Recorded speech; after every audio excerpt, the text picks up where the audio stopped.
Okay, let's talk finding our homeschool superpowers using the SPOT analysis system. Now, if you're in the business world, you may have heard of SPOT analysis and you may be thinking that has nothing to do with homeschooling. What the heck are you talking about?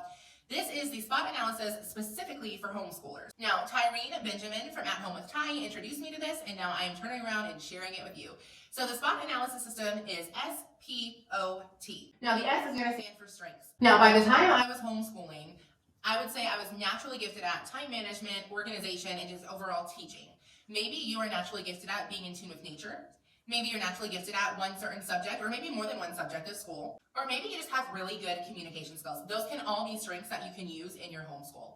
Now, P is going to be your passions. Now, these may or may not be things that you are good at. For me, my passions include singing, dancing, journaling, drawing, painting, kind of any kind of art.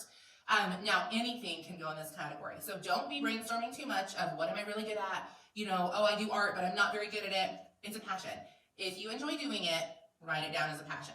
O is going to be opportunities. Now, oftentimes, the opportunities that come our way are not things that we initiate. Either our kids initiate them, or even sometimes I'll see some random person on Instagram that kind of boosts me to get better in a certain area.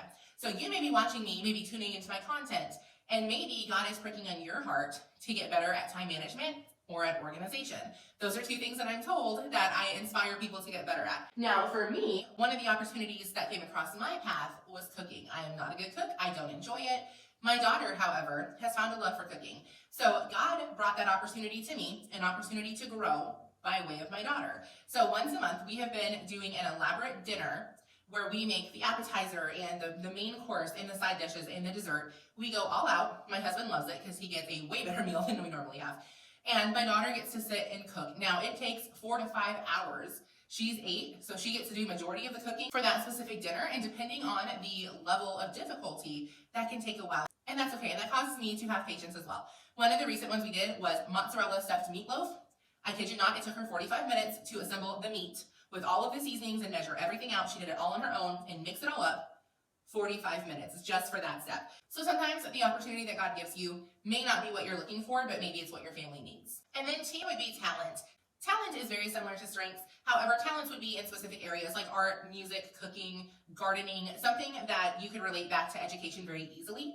And that is something that God specifically gave you to turn around and use in your homeschool. We all have natural talents that God gave us. Sometimes it's difficult to look within and find them. Now, per normal, I do have a free worksheet that goes along with this training. If you want to go up to my stories, you can access the full training on how to find your homeschool superpowers. There are a bunch of free resources linked for you, as well as a free worksheet if you'd like to fill it out and find your own superpowers. So have an awesome rest of your day, and thanks again for tuning in.